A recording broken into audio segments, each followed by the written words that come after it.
ሰላም ዘና ፈታ ብለን እሁዳችንን በኢቢኤስ ጀምረናል። ለመላው የእስልምና እምነት ተከታዮች እንኳን ለ1446ኛው የኢድ አልፈጥር በዓል በሰላም አደረሳችሁ። እንኳን አደረሳችሁ ብለን የገባነው እንግዲህ ላለፉት አንድ ወር ያህል ነው አይደል? አንድ ወር ያህል ነው ጾም የነበረው።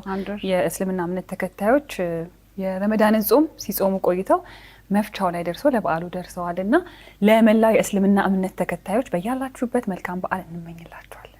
ያው የረመዳን ወር ቅዱስ ወር ነው ይባላል በእስልምና እምነት ተከታዮች። በዚህ ወር ደግሞ በጾም በሶላት ያሳልፋሉ። የተቸገሩትን በመርዳት እርስ በርስ በመተጋገዝ ነውና የሚያሳልፉት።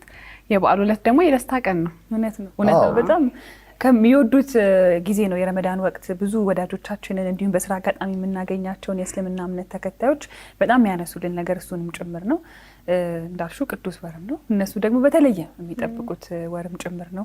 ያ ጾም ደግሞ ተጠናቆ በዓሉ የሚከበርበት ጊዜ ላይ ደርሰን ነው እንግዲህ የተገናኘ ነው። እኛም በሰላም ስለተገናኘን ደስ ብሎኛል። የሚገርመው የበረከት ጊዜ ነው። በእስልምናም በክርስቲያኑም በሁለቱም በኩል ጾም ነውና አገራችን ትልቅ በረከት የምታፍስበት ጊዜ ነው ይሄ ጊዜ። እንዳላችሁትም ደግሞ የእስልምና እምነት ተከታዮች እርስ በርስ የሚረዳዱበት በጾም ወቅት በጣም ለየት የሚያደርጋቸው እርስ በርስ ይረዳዳሉ። ትንሽ ነገር ያለው ለሌላው አካፍለው አንድ ላይ በአንድ ሆነው የሚጸልዩበት ወቅት ነው። መስጠት በራሱ እኮ ያቀራርባል አይደል? ሁላችንም በህይወታችን ከልምዳችን ስናየው በመስጠት እንቀራረባለን፣ ፍቅራችን ይጨምራል፣ መተዛዘን አለ። በዛው ላይ ደግሞ ሰሞኑን እንደውም ምን እየታዘብኩ ነው፣ ሞሎች አካባቢ አይታችኋል፣ በጣም ገበያው ድርት ብሏል። በዓል ሲደርስ እውነት ነው። በዓል ሲደርስ ብዙ ጊዜ እንደዚህ የሚጠበቁ ነገሮች ናቸው። እንግዲህ እኛ ፕሮግራሞቻችን ላይ ያዝ ያደረግናቸው ነገሮች እንዳሉ ሆነው እኔ የእስልምና እምነት ተከታዮች የጾም ወቅት ደስ የሚለኝ ነገራቸው አለ። አሁንም እየተለመደ በፊት የሚደረግ ሙስሊም ወዳጆቻችን አፍጥር ይጋብዙናል እና ደስ የሚል ልምድ ነው። ሎላ ጣፋጭ ወዳለው ስቲ ነበር ቴሙን በቀጨለሽ ኩኪሱስ ደግሞ ደስ የሚልሽ ጊፍትም ይመጣልሻል እንጂ የቴምር ጊፍት ምናምን ብዙ ነው ይመጣልኝና ደስ የሚል ጊዜ ልጆች የራሱ ለምዶ ቴምር ይጠብቃሉ ልክ የጾም ወቅት ላይ። ከተወሰነ ጊዜ በኋላ እንትን አብሮ የማፍጠሩ ሁኔታ በጣም ተለምዷል። ሬስቶራንቶች ምናምን አካባቢ ራሱ በየትኛውም ቦታ ላይ አንድ ላይ ሆኖ አሁን ክርስቲያን ከሙስሊም ወንድሞቻቸው እህቶቻቸው ጋር እንዲሁም ቤተሰብ ጋር አንድ ላይ ሆኖ ማፍጠር የተለመደ ሆኗል እና ደስ የሚል በዓል ነው። በሀገራችን ላይ ደግሞ የሚያስደስተው ነገር በአንድነት የሚያከብሩበት ነው። እሱ ለየት ያለ እውነት ነው። እኔ እንደውም ባሳለፍነው ሳምንት ከሰራኋቸው ፕሮግራሞች ውስጥ አንዱ እሱንም እያሳየን ነበረ። ሆቴል አማራጮች ምን አይነት አማራጮች አሉ ለአፍጥር የሚለውንም በዛው እየሰራን ነበርና እኔ ከአመት አመት አማራጮቹ እየጨመሩ የተለያዩ ነገሮች እያደረጉ እያሳደጉትም መጥተዋል። ሰዎችም ውጭ ላይ በጣም የማፍጠር ነገሩ ተለምዷል። እንዳልኩት እንግዲህ መገባበዙ ምንም እንዳለ ነው። ስለዚህ ፍቅራችንም አንድነታችንም እየተጠናከረ የመጣበት ሁኔታ ነው ያለውና ደስ የሚያሰኝ ነው ለማለትም እንወዳለን። በዚህ አጋጣሚ የበዓሉ ዕለት ደግሞ የደስታ ቀን እንደመሆኑ ያው አዲስ ልብስ ይለብሳሉ። ያው ኢድ አልፈጥር ላይ የተለመደ ነው እንደዚህ አይነት ልጆች ራሱ ይጠብቃሉ። አዲስ ልብስ ይገዛልኛል ብለውና በጾም ቆይተው ይችኛዋ ቀን የተለየችና ስንል አምረው ደምቀው የሚታዩበት ነው። ያን ብቻም ሳይሆን ያዘጋጁትን ነገር ለሌሎች ለመሰል ጎረቤቶቻቸው እንደዚሁ በማካፈልም ጭምር ነው። ለሌለው መርዳት ማገዝ፣ እንደገና ደግሞ የሌላ እምነት ተከታዮችን መጥተው ከነሱ ጋር በጋራ በዓሉን እንዲያከብሩ የሚያስፈልጋቸውን ነገር ያዘጋጃሉ። ይሄ በራሱ እርስ በርስ የመከባበራችን የመጠያየቃችን ጉርብትናችን ማህበራዊነታችንን ያጠናክራል አይደል? ያም ነው አሁንም እንድንገናኝ አብረን እንድንፈጥር። እኔ አሁን ቴምሩም ኩኪሱም አሁን በኖር አልኩኝ እኮ በጣም አማረኝ። ድምጽ ግን ተዘግቷል። እንዴት ነው ሰሞኑን? ድምጽ አይ ትንሽ ያው ጉርምስና ነው። ወደ ኋላ መመለስ ጀመር። ወደ ኋላ መመለስ ጀመር። ምህረት ዳኒ ጠፋ ብሎብን ነው የተመለሰውና ለዛ ኮስጦታ ይዞ የሚመጣ የመሰለኝ ለዛ ነበር። እግዚአብሔር ያክብርሽ። እኔ መስሉልን ነበር እንዳልለው እኮ ወዳጅ መቼስ ችግር ሆነና የት ነበር? እኔ በጣሊያን አቅንቼ የተለያዩ ሀገሮች ዞሬ ነው የመጣሁት። ግን ከመጣሁ በኋላ ደግሞ ያው በጣም እጅግ በጣም የምንወዳቸው የምናከብራቸው ጋሽ መራይ ስጡት እሳቸው ደግሞ አረፉ እና የእሳቸውም ሀዘን ላይ ነበርኩኝ።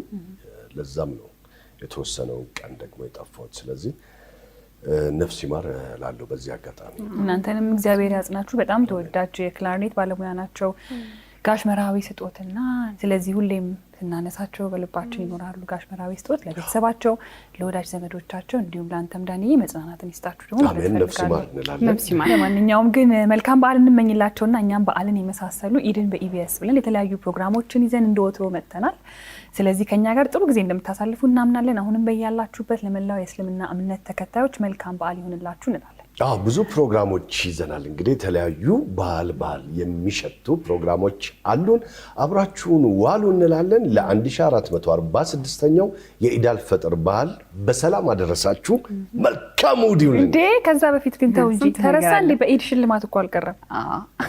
ተው እንጂ ከዛ በፊት እንግዲህ ያው እንደተለመደው እንሸልማለን። ከመሸለማችን በፊት ግን ለበዓሉ ድምቀት እናፈነዳለን።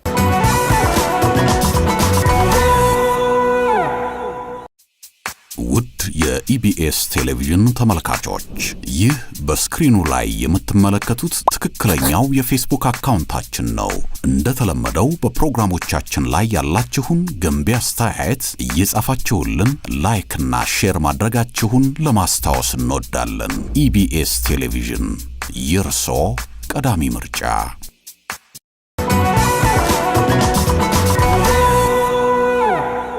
እና ፈንዳ ምህረት ስንተኛ ጊዜዋ ነው እንግዲህ ነገር ማፈንዳት ከጀመረች በየጊዜው ነው የሚደነግጠው። እንቆጥራለን እኮ ምህረት ችግር የለውም። አራትሽ ፈርተሻል። ዳኒ ደግሞ ቆጠራ ነገራል። ወደ ጎን ወደ ፊት አንቺ ትቀድሚኝ ዛሬ ለምንድኳ እንኳን ለመድሽ። ለማንኛውም ምህረት እንኳን ለዚህ ጭብጨባ ያስፈልገዋል። አብሬ እየጮኩ እንኳን ደህና መጣሽ። ግን ለመጀመሪያ ጊዜያችን ነው እንደዚህ አብራችሁ ተቀብላችሁ ስትሰሩ። ኢንተርቪው ሰርተናል። አይ ይሄኛው የመጀመሪያ ፕሮግራሙ መጀመሪያ መግቢያውን እውነት ነው። አሽከርክር ዳኒ አይደለም መጀመሪያ እንደውላችሁ ሳንሰማት ለእኔ ነበር አሽከርክር ያልኩት፣ ግን እንደውል በቃ መጀመሪያ። የዛሬው ተሸላሚ ማን እንደሆነ እንግዲህ አብረን ያለን እንደውል። ልዩ የበዓል ተሸላሚ ነው የሚሆነው። ማን ነው የዛሬው የዓመት በዓል ባለድለኛ? ሴት ወንድ ላይ? ሴት። እኔም ሴት። አይ ወንድ ነው። እስቲ እናያለን። ብቻዬን። ሄሎ አቤት። ጤና ይስጥልን። አብሮ ይስጥልን። ከውድን በኢቢኤስ ነው የምንደውለው። እንዴ ምን ነው እንዴ አልሽ? ማን እንበል? ዮርዳኖስ ነኝ። ከየት ነው ዮርዳኖስ? ከአባዶ አዲስ አበባ። የካባዶ። እንደምን አላችሁ? እግዚአብሔር ይመስገን። የባለፈው ሳምንት ጥያቄያችን መላሽ ሆነሽ ነው የደወልንልሽና እስቲ ምን ነበር መልሱ አስታውሽን? ኬንያ ኤምባሲ ነበር። በትክክል ተመልሷል። ልክ ነው። መልካም እድል። እሺ ዳኒ ሽልማቱን ያወጣልሻል። ሄደ እንግዲህ የት አለ?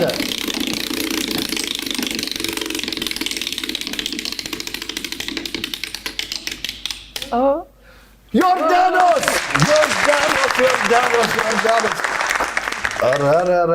ከባዱ ነው።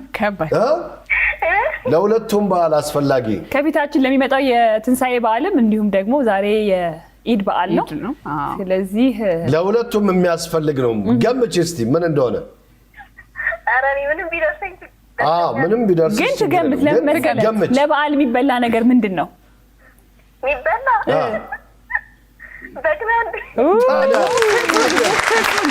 ሙክት በግ ብቻ አይደለም። ይኸውልሽ ሙክት የሚል ከፊት አለው። እንኳን ደስ አለሽ።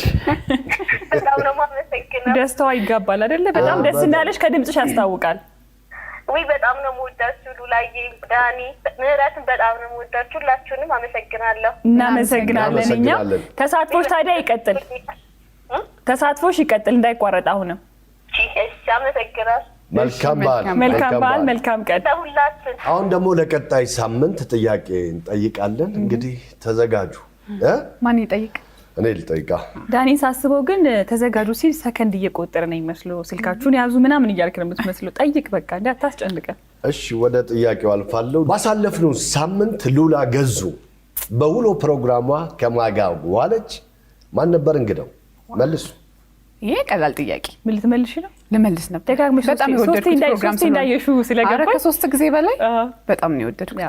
ጾታው ራሱ ልል ነበረ። አይ ራሳቸው ይመልሱ። ኢድን በኢቢኤሳችን እንግዲህ እንደዚህ ዘና ፈታ ብለን ጀምረናል። የተለያዩ ዝግጅቶች ስላሉ አብራችሁን ዋሉ።